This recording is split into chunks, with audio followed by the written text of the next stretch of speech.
बहुत समय पहले की बात है। एक हरे भरे जंगल के बीच एक विशाल बरगद का पेड़ था। उसी पेड़ की ऊंची डाल पे एक समझदार कौवा और उसकी पत्नी सुख शांति से रहते थे। दोनों ने मिलकर वहां अपना छोटा सा घोंसला बनाया था और भविष्य के सपने संजोए थे। लेकिन इस सुखी जीवन के नीचे एक भयानक साया छिपा था। उसी पेड़ की जड़ों के पास एक क्रूर और चालाक सांप का बिल था। सांप दिन में बिल में छिप जाता और रात होते ही बाहर निकल आता। जैसे ही कौवा अंडा देते, सांप चुपचाप चढ़कर उन्हें निगल जाता। हर बार अंडे टूटे देखकर कौवा और उसकी पत्नी का दिल टूट जाता। कौवा की पत्नी रोकर कहती, हम कब तक यह दुख सहेंगे? क्या हमारे नसीब में संतान का सुख नहीं? कौवा भी भीतर भीतर जल रहा था, लेकिन वह जानता था कि सांप से ताकत से नहीं बल्कि बुद्धि से लड़ा जा सकता है। एक रात उसने ठान लिया, अब बहुत हो चुका।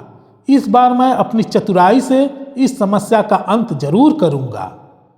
कुछ दिनों के बाद कौवा उड़ते उड़ते नदी के किनारे पहुंचा। वहां राजा की रानी अपने सखियों और दासियों के साथ स्नान कर रही थी। किनारे पर उन्होंने अपना बहुमूल्य हार उतारकर रेशमी कपड़े पर रख दिया। वह हार सूरज की रोशनी में चमक रहा था। कौवे की आंखें चमक गई।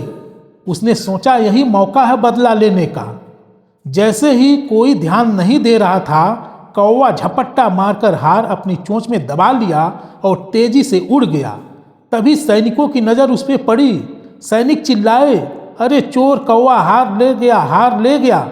सैनिक शोर मचाते हुए इसके पीछे दौड़ पड़े। कौवा जानबूझकर सीधा उसी बरगद के पेड़ पर आया। उसने हार सांप के बिल के पास गिरा दिया और वहां से उड़ गया।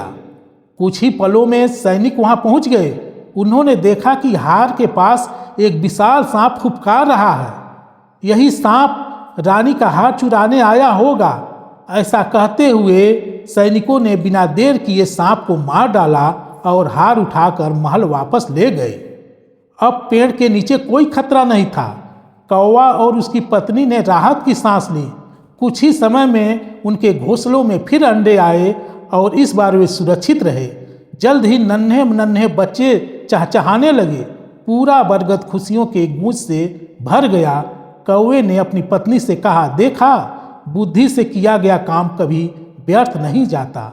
सीख, हर समस्या का समाधान ताकत में नहीं बल्कि बुद्धिमानी और धैर्य में छिपा होता है।